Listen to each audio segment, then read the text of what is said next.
साथियों, कान्हा की लीला YouTube channel आज आपको एक ऐसे दिव्य स्थल पर लेकर आया है जिसकी महिमा अपने आप में अपरंपार है। अब से लगभग 500 साल पहले यानी 1540 ईस्वी में श्री कृष्ण भगवान ने इस स्थान पर आकर, जिसके दर्शन आपको हम कराने वाले हैं, इस स्थान पर आकर अपने एक भक्त का अंतिम संस्कार स्वयं अपने हाथों से किया था। आप यहाँ पे देख रहे होंगे श्री कृष्ण भक्त रसखान व ताज बीबी समाधि स्थल परिसर में आपका हार्दिक स्वागत है। और जीएलए यूनिवर्सिटी मथुरा इसका रख रखाव रखती है। तो आइए आपको लेकर के चलते हैं। सब साथियों, इस वीडियो में एक ऐसा दर्शन होगा जिसे देखकर आपका हृदय एकदम आनंदित हो जाएगा। तो देखो, यहाँ पे शुरू करते हैं। आप यहाँ पे देख रहे होंगे रसखान जी का एक और दोहा है। मानुष हो तो वही रसखान, बसों ब्रज गोकुल गांव के ग्वाले, जो पशु हो तो कहाँ बस मेरो, चरो नित नंद की धेनु मजारे। कहने का मतलब है, रसखान जी एक ऐसा भाव प्रकट कर रहे हैं कि यदि मैं अगले जन्म में, हे माधव, अगर मैं अगले जन्म में मनुष्य बनूं तो गोकुल का एक ग्वाला बनूं नंद बाबा का, और यदि मैं पशु बनूं तो नंद बाबा की एक गाय बनूं।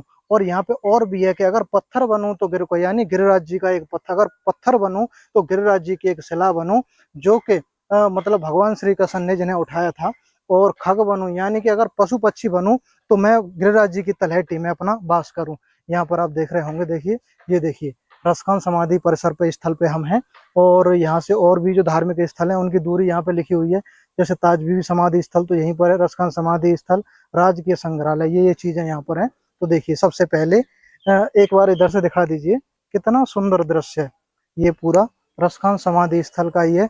और जो भी यहाँ पे श्रद्धालु लोग आते हैं उनके लिए यहाँ पे एक रेस्टोरेंट कैंटीन भी है। तो यहाँ पे खाना पीना जो भी खाते हैं उनके लिए पूरा। अब आइए, आपको पूरा दर्शन एक करा देते हैं। पूरा दर्शन आप कर रहे होंगे, ये रसखान समाधि परिसर का ही है। और ये समझ लिए, जीएलए वैसे तो ब्रज की जितनी भी धार्मिक धरोहर हैं सभी का रख रखाव उत्तर प्रदेश ब्रज तीर्थ विकास परिषद करता है, लेकिन ये जीएलए यूनिवर्सिटी ने अपने अंडरटेकिंग में ले रखा है। तो पूरा देख रहे होंगे कितना सुंदर दृश्य। और अगर आप यहाँ पे आते हैं तो देखो, यहाँ पे कुछ टाइम टेबल लिखा हुआ है।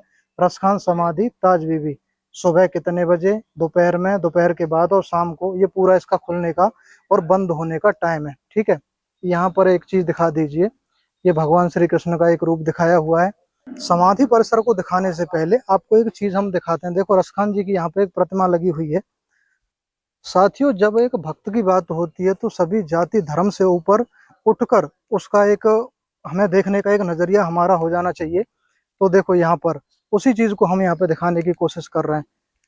रसखान जी का एक चित्रण यहाँ पे आप देख लीजिए, एक बार करीब से दिखाइए। देखिए, हालांकि ये थोड़ा सा पुराना वो हो गया है तो उसकी वजह से यहाँ पे साफ सुथरा नहीं दिखाई दे रहा होगा। रसखान जी एक शाही पोशाक में आपको नजर आ रहे होंगे। इसके पीछे मैं आपको एक छोटी सी कहानी बता देता हूँ कि रसखान जी का जो जन्म था, यानी महान कवि रसखान का, एक शाही पठान वंश में दिल्ली में हुआ था। जब हमारे पूरे देश में मुगलों का शासनकाल चला था, राजा हुमायूं का क्रूर शासन दिल्ली में चल रहा था।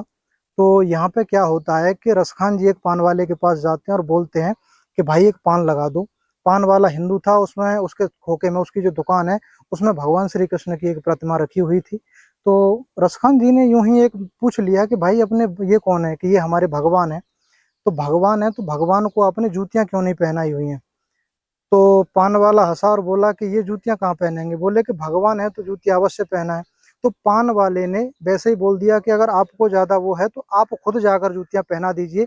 चलिए, आइए आपको बाकी की कहानी बताते हैं, उससे पहले थोड़ा सा दर्शन और करा देते हैं। तो आपको पूरी कहानी बताएंगे। तो जैसे देखो, हम रास्ते में चल रहे हैं, यहाँ पे देख रहे होंगे एक हांडी है और ये ऐसे चलाने वाली रही है। क्योंकि भगवान श्री कृष्ण को दही माखन ज्यादा पसंद था, तो उसी का एक चित्रण यहाँ पे ये चीजें बनाई हुई हैं। और देखो, ये दिखाई दे रहा होगा, ताय अहीर की छोरियां छछ्यावर छाछ पे नाच नचावे। कहने का मतलब है, रसखान जी का एक भाव था कि जो पूरी सृष्टि का स्वामी है, गोपियां उसे थोड़े से मक्खन और दही छाछ के ऊपर उसे नाच नचाती हैं। ये ऐसा गोपियों का भाव था। तो रसखान जी ने यहाँ पे उसे दिखाया। आ जाइए मेरे साथ, आइए। यहाँ देखिए, जैसे पक्षी रहते हैं ना, पेड़ बहुत ज्यादा हैं, बहुत सारे पक्षी रहते हैं। तो यहाँ से इसकी एक देखो सुंदर सा एक रूप भी बन रहा है और पक्षी भी इसमें रह लेते हैं। तो अब मैं पहले आपको जो कहानी हमारी रह रही थी वो आपको बता देता हूँ। तो रसखान जी कहते हैं कि आपने अपने भगवान को जूतियां क्यों नहीं पहनाई। तो वो बोल देते हैं पान वाले कि अगर आपको पहनानी है तो आप जूतियां लेकर चले जाइए। रसखान जी पूछते हैं कि आप ये कहाँ मिलेंगे। तो उन्होंने बताया कि आप वृंदावन चले जाइए। वृंदावन का पता पूछा कि यमुना यमुना चले जाइए, जहाँ का जल खारी हो, लोगों की वाणी थोड़ा कट हो, समझ लेना कि आप ब्रज की भूमि पर आ गए हो। ऐसा करते करते रसखान जी वहां से चले और वृंदावन में आ गए। वृंदावन में एक मंदिर पे जैसे जाने के अंदर प्रवेश किया तो पुजारियों ने उन्हें नहीं जाने दिया, क्योंकि जूतियां पहनाने का एक अजीब सा उनका एक वो था जुनून, तो नहीं जाने दिया। कई दिन वहां पे पड़े रहे। तब एक पुजारी ने बताया कि अगर आपको इस बाल रूप में भगवान कृष्ण को जूतियां पहनानी है तो आप यहाँ से मतलब दूर गोकुल में चले जाइए। ठीक है, उन्होंने यहाँ का पता दे दिया। तो रसखान जी गोकुल में इस चौहट्टे टीला पर आ गए और यहाँ पर भगवान श्री कृष्ण की पूजा आराधना भक्ति करने लगे। पूरा उम्र उनका निकल गया तब भगवान कृष्ण उनसे प्रसन्न हुए और तब उन्हें दर्शन दिए। यहाँ पे अपने बाल रूप के दर्शन भगवान ने रसखान जी को यहीं पे दिए थे। और जब उनका देहावसान हो गया तो इसी स्थान पर आकर भगवान ने उनका अंतिम संस्कार भी स्वयं अपने हाथों से किया था। तो अब आपको लेकर के चलते हैं उस दिव्य स्थल की तरफ, कृष्ण भक्त महान कवि श्री रसखान जी के समाधि स्थल की तरफ। तो आ जाइए हमारे साथ। देखिए एक चीज और मैं चलते चलते आपको दिखा देता हूँ। ये रसखान जी का एक दोहा है, बड़ा ही प्रसिद्ध है और आपने ये तो किताबों में ही पढ़ा होगा। शेष गणेश महेश दिनेश सुरेश जाय निरंतर गावे, ताय अनाद अनंत अखंड अछेद अवेद सुवेद बतावे, नारद से सुन व्याघ रहे पचहारे तऊपन पार न पावे, ताय अहीर की छोरियां छछ्यावर छाछ पे नाच नचा। कहने का मतलब है रसखान जी का एक ऐसा भाव था कि जो मतलब भगवान जो देवों का भी देव है उसे गोपियां थोड़े से माखन दही के लिए अहीर की लड़कियां जो है और उसे नाच नचा देती हैं। भगवान श्री कृष्ण के एक अनन्य भाव और भक्ति के एक भाव को प्रकट करता है जो रसखान जी ने यहाँ पे दिखाया है। आइए मेरे साथ।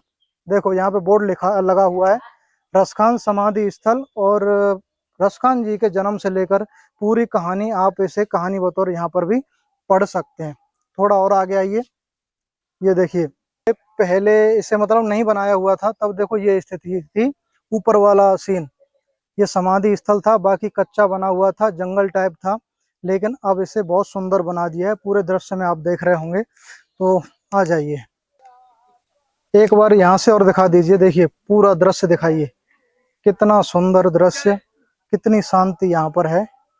और अब आपको लेकर चलते हैं रसखान समाधि स्थल की तरफ और दर्शन कराते हैं आपको उस दिव्य स्थल के जहाँ पर अब से लगभग 500 साल पहले कृष्ण भगवान ने अपने हाथ से रसखान जी का अंतिम संस्कार किया था। आ जाइए। राधे राधे। और ये यहाँ पे दिखाई दे रहे हैं, देखो जितने भी भक्त लोग श्रद्धालु जैसे गोकुल में घूमने आते हैं वो यहाँ पर भी दर्शन करने आ जाते हैं। आ जाइए। देखिए एक बार ये दर्शन कराइए। हालांकि ये समाधि स्थल का जो आप दर्शन कर रहे हैं ये काफ़ी टाइम पहले का बना हुआ है, लेकिन अब GLA यूनिवर्सिटी ने उसे और अच्छा बना दिया है। तो सबसे पहले यहाँ पे आप दर्शन कर लीजिए। ये है वो दिव्य जगह जहाँ रसखान जी का अंतिम संस्कार हुआ था। और ये ज़्यादा पुरानी बात भी नहीं है, अब से करीबन 500 साल पहले की बात है। 500 साल पहले इसी जगह कृष्ण भगवान ने अपने हाथों से स्वयं आकर इस स्थान पर रसखान जी का अंतिम संस्कार किया था। तो एक बार इसका एक सुंदर सा दर्शन आप यहाँ पे करा दीजिए। हर दिन यहाँ पे चादर लगा दी जाती है, फूल चढ़े हुए हैं, भक्त लोग आते जाते रहते हैं। ये गोकुल और रमन रेती के पास ही है। तो जितने भी भगवान श्री कृष्ण के प्रेमी हैं और जो भी भक्त यहाँ पे दर्शन करने आते हैं इधर भी आते हैं। और तो यही है। एक बार ऊपर से यहाँ पे आप देख रहे होंगे ये पूरा रसखान समाधि परिसर का एक सुंदर सा दृश्य आप दर्शन कर लीजिए।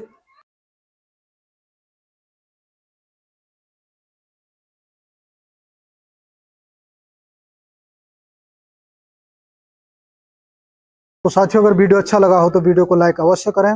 भगवान श्री कृष्ण राधा रानी से जुड़े एवं उनकी लीला स्थली को सभी लीला स्थलों को घर बैठे वीडियो के माध्यम से देखने के लिए आप इस चैनल को सब्सक्राइब अवश्य करें।